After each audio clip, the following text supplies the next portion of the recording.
Hello, welcome to the channel. Today we are going to read messages from your angels as well as the medicine cards, and we're going to finish it all up with the Light Seers Tarot. How are you all doing today? Thank you so much for joining me here at the channel. Let's dive in and see what the message is. I think we're going to begin with these beautiful cards from spirit animals. Ooh, I like this dragonfly energy, and I think this one as well. So dragonfly energy, this feels like magic, and it's funny because I did sit down before coming on, and like the only thing that I heard was like, sit in your magic, believe in magic, be in magic kind of thing. So yeah, so the dragonfly, of course, came out because I wasn't going to say anything because it just seems so simple. And yeah, but all right. So the card itself, 2 and 7 makes 9, which brings completion to something. And interesting, I remembered it as being magic, and the card itself is around illusion. It's about the dream time and what we accept in the world. Isn't that interesting? Because what is magic really, right? I mean, it's can be an illusion. It can seem like something that it's not. Or you can take something that is and turn it into something else. So I find this very interesting because I feel whenever I see dragonfly energy, that's what it feels like to me. It feels like magic, and that's probably why I remembered it as being magic. So in the guidebook it says, dragonfly medicine is of the dream time and the illusionary facade we accept as physical reality. So that's very interesting. That's one of the things that I've been looking at in my own world. Reading a new book, and it's saying, you know, what is it that you really want? Like, we don't allow ourselves to dream big enough, or we don't allow ourselves to feel the abundance, or, you know, what our true value is. And I've been thinking about this a lot, and I've also thought, while I'm reading this book, is that part of the reason why some of us don't have as much money as others is we weren't really taught our own value. And that's one of the things like this book is talking about. Like, it's time to give yourself really the value and to see your life as value and the things that you love to do as worthy of receiving abundance, millions, like having everything that you desire, because you know that you have inherent value and that other people will want to give you money, or your value, want to appreciate you on some level. So it's really interesting. I was thinking, you know, because I grew up pretty poor, and I didn't really know my value. So I think there's something in that. Let's see what the cards unfold for us today. The iridescence of the dragonfly wings remind us of colors not found in everyday experience. That's true. I mean, that's one of the reasons why it draws our attention and makes probably me feel like it's magic, is because there is like a magical color that you just don't see every day. Dragonfly shifting of color, energy, form, and movement explodes into the mind of the observer, bringing vague memories of a time and place where magic really did reign. So this is kind of reminding you of that. That's why the dragonfly flies in, I think, to remind you of your own magic, or your own, you know, sometimes we just get caught up in things that are, and if we don't like what they are, it's because there's something within us that has allowed it to be. That's what happened to me yesterday. I was just real grumpy about the traffic and this and that, and I thought, I am allowing this thing that I hate, this one thing that I don't like about where I live, and allowing it to create the reality of not feeling abundant, feeling like I am stuck with the thing out there, and it's just like a daily thing. So I feel like I'm not making a lot of sense today. Hopefully you'll understand what I mean. So on another level, you may need to give thanks for different things that are going on in your life. And it asks you to see the parts or the habits that you need to change. This part of what Dragonfly Spirit is. And that's what I felt like, and what I've been getting from this book, is that really just live the life we want to live. And it just sounds so easy, and it seems so difficult at times.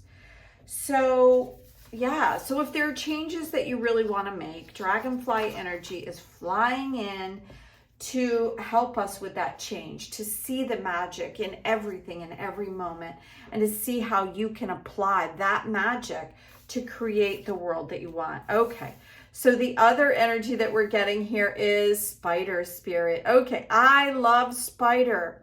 I love Dragonfly. I have both of these in as my spirit animals.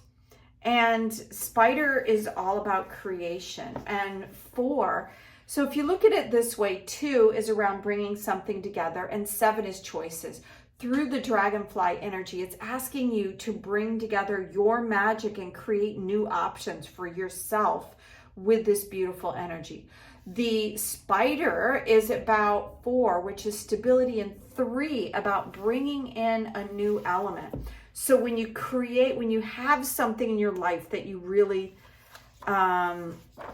feel good about, and you add an additional element, it brings in new choices and experience into your world. So Spider is about weaving. See, there you go. I'm hearing create, because it's one of the things that Spider does. It creates and weaves the magic in her webs and creates her own environment, creates an environment that's self-sustaining. And I think that that's one of the reasons why it's one of my spirit animals. So it's Spider weaves the web. So several things are happening here. One, her spider, her body shows like a figure 8 is what the book says, right? It's like there's an infinite amount of creative opportunities when Spider comes out. And generally it's asking you to create. It's asking you to look for different ways to create a new reality. So I think the 2 of these animals are working together to show that it's up to us to determine what we want in our world. It's up to us to create that thing. And if we allow outside influence to decide it for us, like things that are happening around the world that we don't like, or the traffic for me, or whatever it is,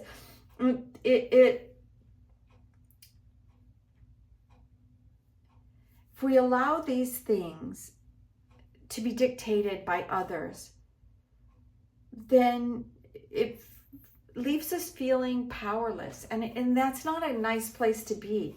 So the important message here is that there is an infinite number of possibilities for us in our day-to-day, and that our life is as expansive as we allow it to be.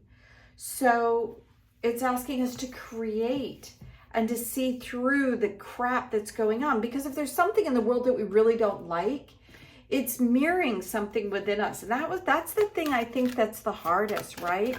To let's get an angel, or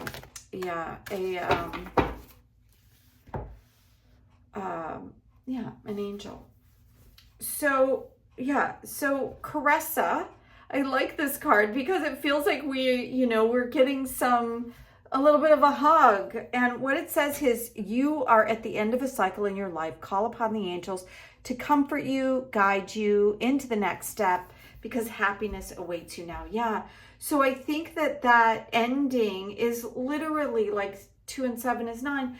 Is like it's ending this illusion that somebody else can create the life and you just got to go with it. Like whether it's, people with more money or your boss or whatever. No, you are here. You are just as powerful as your boss. You're just as powerful as the richest person in the world. What is it that your life is asking you to live, to create, to get in the magic, to remember. Yeah, so this is interesting. This is telling you to move forward, to get out of the chaos of what's going on, and to create and to move up towards the thing that, oh wow, that you want. Okay, so several cards fell on the floor.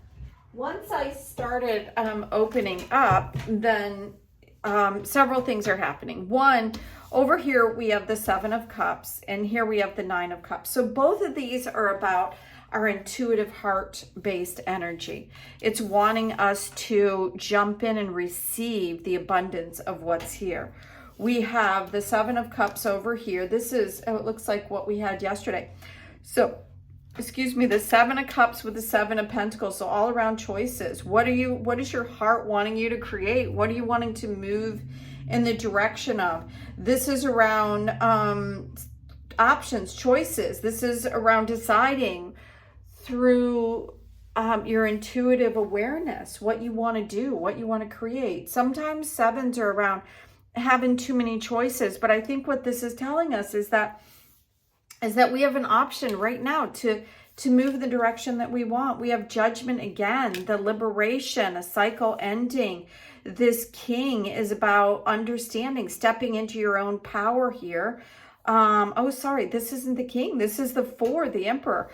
Yeah, so this is still around stepping into your own power, but it's a major. So liberating yourself from the old and stepping into new energy. The Emperors are all around a masculine energy of moving forward, knowing in this particular situation how to play the game, sort of. And we have lots of doubles here, right? We have double sevens. We have double major arcanas here in the middle with what's going on. And then we have double nines here. And double nines, Nine of Cups, Nine of Pentacles. Just like the Seven of Cups and the Seven of Pentacles. Create the thing that you want to create. And enjoy the abundance of what this life was meant to be. Have the things that you want to have.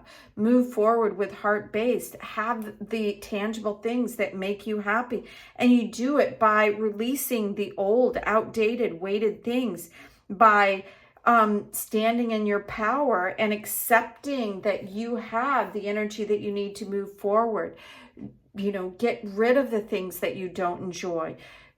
Create the things that you do. Create a foundation for you to really feel empowered in this place. Happiness awaits you now. So interesting message. Lots of cards coming out. I hope you find some inspiration in today's message, and I'll see you again tomorrow. Bye now.